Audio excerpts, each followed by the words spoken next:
Have you ever said yes when every part of you was screaming no? Have you ever left a conversation feeling small, guilty, or confused without knowing what exactly went wrong? You told yourself, "I'm just being a good person. It's not worth the fight. I don't want to hurt them." But here's the truth. You weren't being kind. You were being controlled. Not by someone shouting at you, not by someone tying your hands, but by someone who knows exactly where to press. Your guilt, your fear, your need to be accepted. That's manipulation, and the most dangerous kind is the one that feels like care. The kind that makes you think the choice was yours. The kind that convinces you that your silence is maturity, your obedience is love, and your exhaustion is just being responsible. The most dangerous kind of manipulation is the one that makes you believe you're in control. Most people are not manipulated because they're weak. They're manipulated because they've been trained, emotionally, not to resist. You think you're making choices, but really, you're reacting to invisible rules. Rules written by someone else. And as long as you keep calling submission peace, you will never be free. This video will not comfort you. It will challenge you. It will show you the mechanisms behind emotional control and how to dismantle them. Because once you see the strings, you won't be able to unsee them, and then for the first time you'll move because you choose to, not because you're pushed. Let's begin. Manipulation doesn't start with the demand.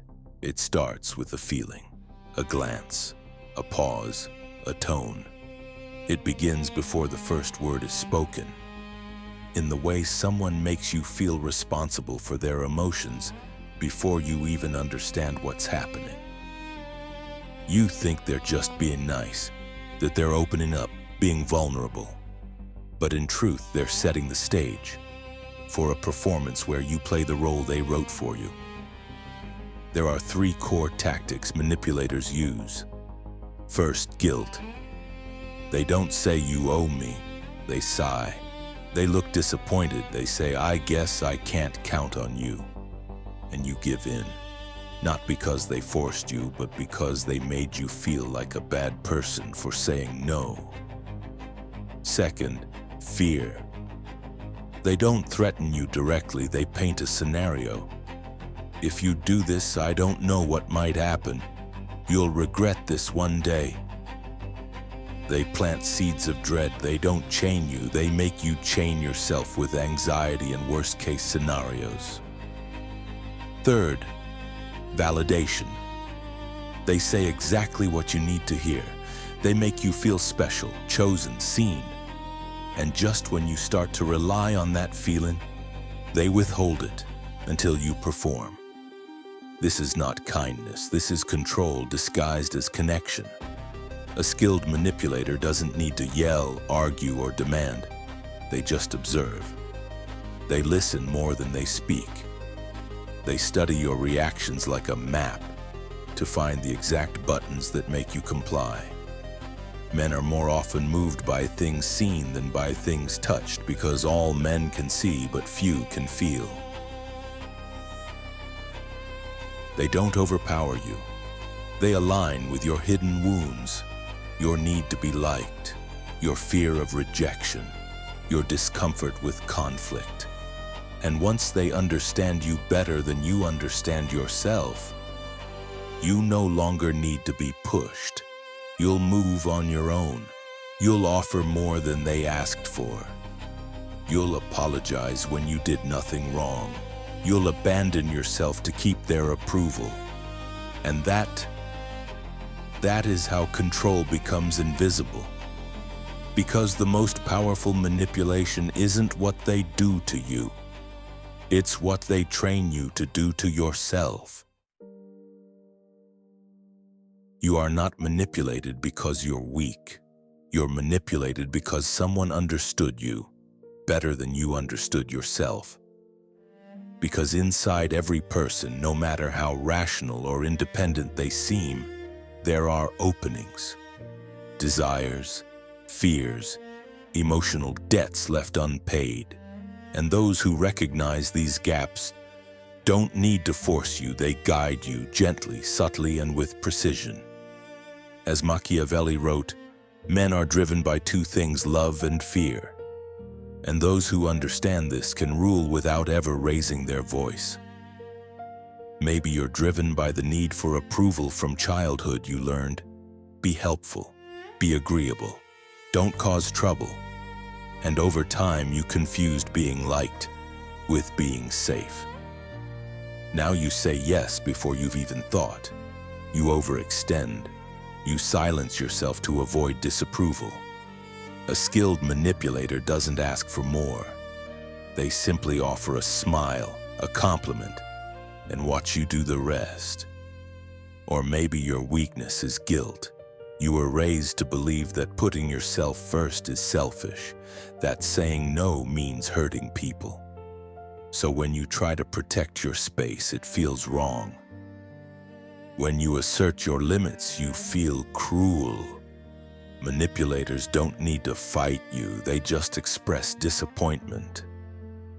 I thought I could count on you, and instantly you collapse into apology. Not because they demanded anything, but because your conscience is easier to control than your body. And for some, the true captor is fear. Fear of rejection, fear of abandonment, fear of being alone with yourself. You'd rather be mistreated than invisible. You'll accept almost anything, as long as someone says they care. And when someone finally offers attention, then threatens to take it away, you cling, obey, stay silent, because the fear of being alone is stronger than the pain of being used. Machiavelli understood this long before modern psychology did. Men are easy to persuade, but hard to keep persuaded. So the wise ruler never convinces, he occupies. The manipulator doesn't persuade you. They occupy the empty spaces in you. The spaces where self-respect, self-worth, and self-trust should live. They don't need to dominate you. They let your own emotions do the work. And until you recognize this, until you know which part of you is too eager to be chosen, too afraid to be disliked, too guilty to stand firm, you will be controlled, not with threats, but with your own unmet needs. Once you see this clearly, once you understand your own psychological landscape, you become unpredictable. And unpredictability is power. Because manipulation only works on those who react on command. When you no longer dance on cue, the game ends. Now that you see the game, you need to stop playing it. Because that's what manipulation is. Not control with chains, but control through roles. You become the dependable one, the peacemaker, the one who never says no. And they play their part too. The overwhelmed boss, the fragile friend, the misunderstood parent. It's a script. And you've been following it line by line. Now it's time to rewrite it. Let's say this. You're at work. Your boss says, "I'd love to take this off your plate, but no one handles this as well as you." You're already drowning in tasks. But now you feel proud, flattered, cornered. You say yes, again. Later you realize you didn't volunteer, you were maneuvered. That's not collaboration, that's emotional leverage. Step 1, feel before you act. The first sign of manipulation isn't in what they say. It's in what you feel after they say it. Tight chest, subtle guilt, pressure to say yes even though every part of you wants to say no. That's the moment, not to explain, Not to agree, just to notice, because most manipulation slips in before your awareness catches up. Step 2. Pause the pattern. Manipulators rely on your reflex. They need you to respond emotionally, fast, without thinking, so don't. When someone says, "I was just hoping you'd step up again like last time," try, "Let me get back to you later."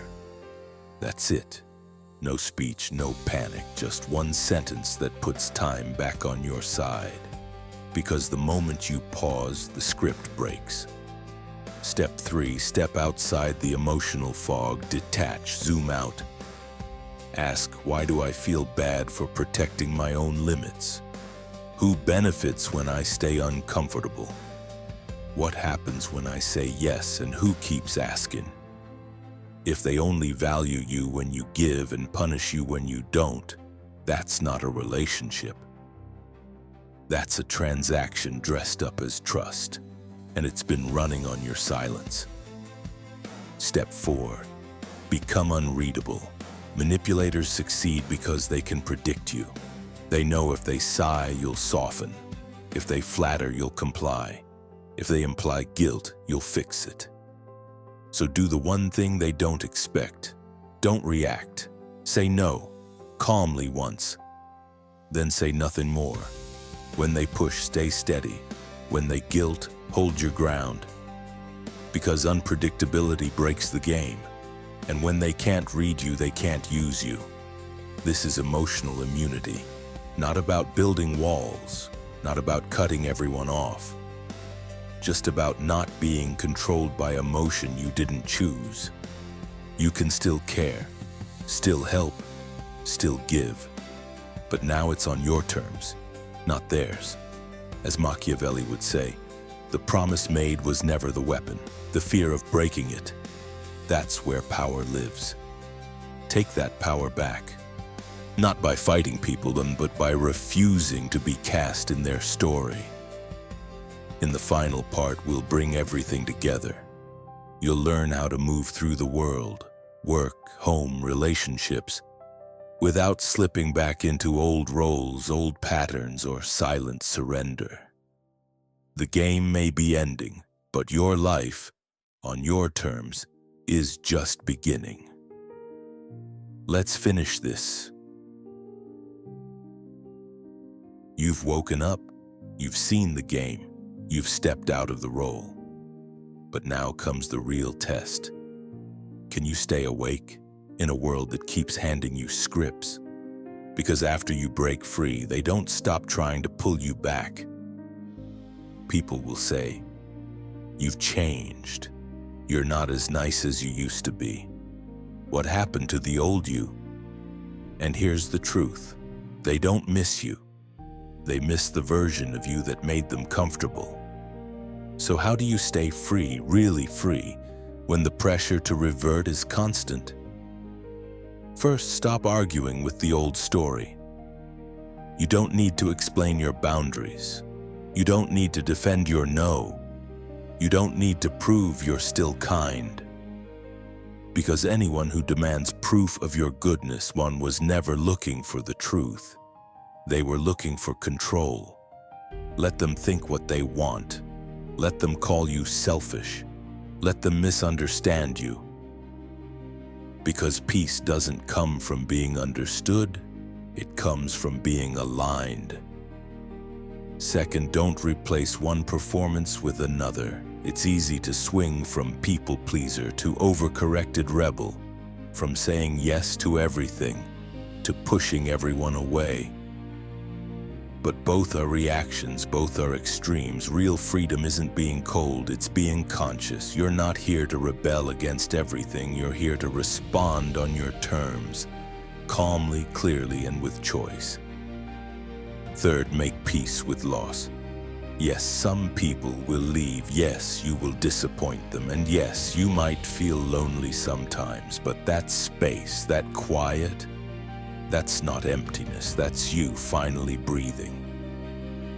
Because what you're building now is not a role, it's not a mask, it's a life.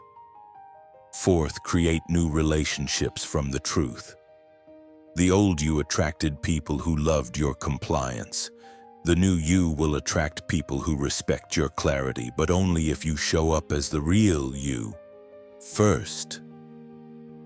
That means telling the truth even when your voice shakes. That means holding the boundary even when it hurts.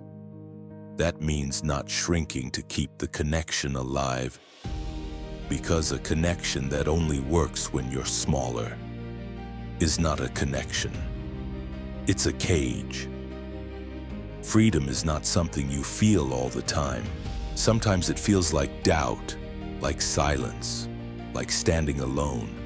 But standing alone in your truth is still better than being surrounded in your silence. You don't need to fight. You don't need to prove. You just need to stay unavailable for manipulation. The world will offer you 1,000 roles, smile, and decline.